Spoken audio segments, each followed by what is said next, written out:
नमस्कार। मेरो नेक्स्ट एपिसोडमा आज चाहिँ हामी पशुहरूको लेडिज फिमेल एनिमललाई चाहिँ बर्थ कन्ट्रोल गर्न गइरहेछौँ। यहाँ हाम्रो डाक्टर हुनुहुन्छ, पशु डाक्टर डाक्टर दीपक आचार्यले गर्दै हुनुहुन्छ। बाँकी कुराहरू उहाँले अहिले गर्दै गर्दा भन्नुहुनेछ।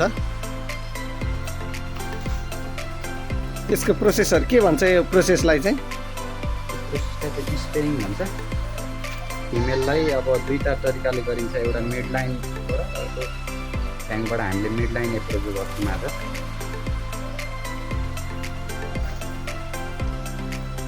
तपाईँहरूको पनि कुनै फिमेल पशुहरू छ भने चाहिँ सम्पर्क राख्नुहोस् है त। हाम्रो डाक्टर भेटनरी डाक्टर दीपक आचार्य हुनुहुन्छ, उर्लाबारी वडा नम्बर 1 बिहीबारेमा। धेरै प्रोसेस लामो छैन, धेरै खर्च पनि लाग्दैन। उहाँले भनिदिनुहुन्छ। अहिले बिस्तारै गर्दै जाँदा म सोध्छु उहाँलाई। त्यो हाम्रो घरको चाहिँ दोस्रो पटकको हो। पहिले उहाँले अगाडि अर्को एउटा पनि गरिसक्नु भएको थियो। यो चाहिँ सेकेन्ड हो, यो सेकेन्ड फिमेल डग हो। यसलाई बर्थ कन्ट्रोलको लागि चाहिँ यहाँ प्रोसेसिङ हुँदैछ।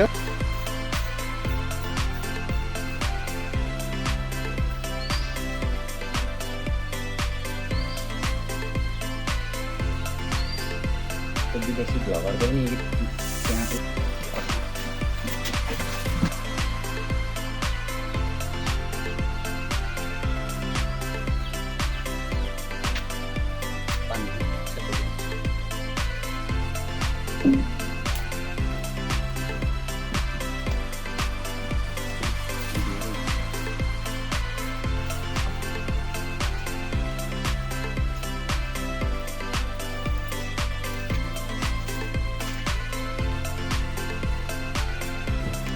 फिमेल डग्सलाई चाहिँ यहाँ चाहिँ स्पेइन भन्छ अरे यसलाई। हाम्रो प्राविधिक डाक्टरले भन्दै हुनुहुन्छ। यो स्पेइन प्रोसेसबाट चाहिँ यसलाई बर्थ कन्ट्रोल गर्न गइरहेछौँ हामी। फिमेल डगलाई तपाईँहरूको पनि छ भने सम्झिनु होला। डाक्टर दीपक आचार्य भेटनरी डाक्टर। डाक्टर दीपक आचार्यले यो स्पेइङको प्रोसेसको बारेमा केही कुराहरू बताइदिँदै हुनुहुन्छ। अब यसको प्रोसेसहरू के छन् भनिदिनु होला अलिकति। यो स्पेरिङ भनेको चाहिँ फिमेल डगमा बन्ध्याकरण गर्ने प्रोसेस हो। अब अनावश्यक बच्चा नजन्मियोस् भन्नका लागि हामीले यो स्पेरिङ गरिन्छ। र यो गर्दाखेरि चाहिँ 24 घन्टा अगाडिबाट यसलाई खाना बन्द गरेर राख्नुपर्छ। अनि भोलिपल्ट यसलाई पुरै जेनरल एनेस्थेसियामा राखेर पुरै बेहोस गराएर सर्जरी गरेर यसको पाठेघर झिक्ने हो।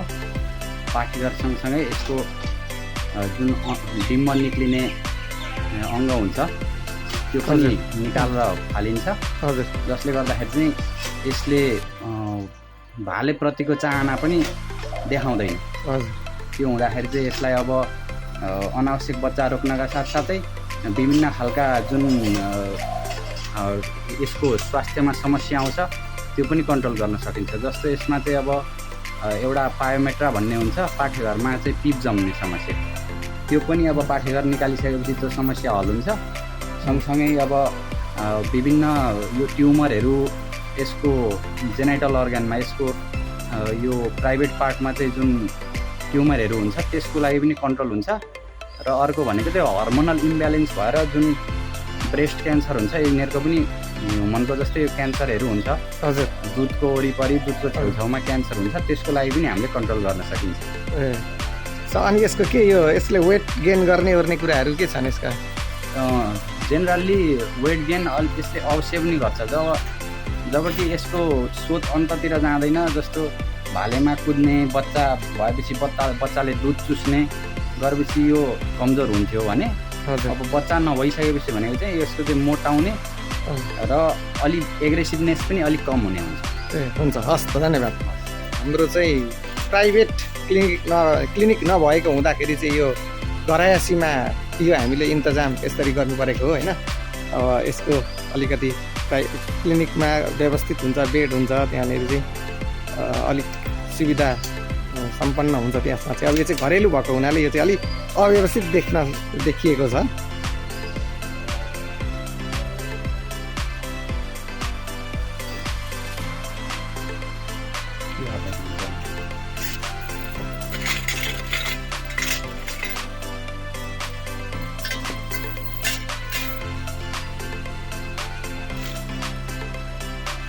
गाह्रो हुन्छ भने त्यही गर्छु।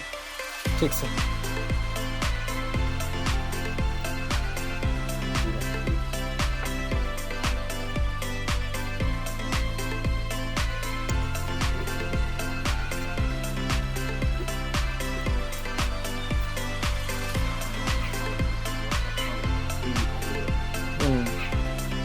हिलो गर्ने चाहिँ हाम्रो सरहरूले नि सिकाउँदाखेरि कोही कोही चाहिँ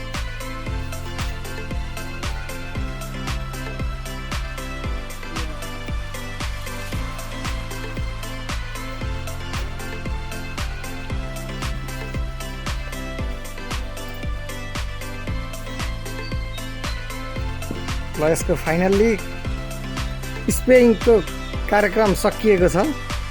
अब चाहिँ यसको होसमा आइसके जस्तो छ।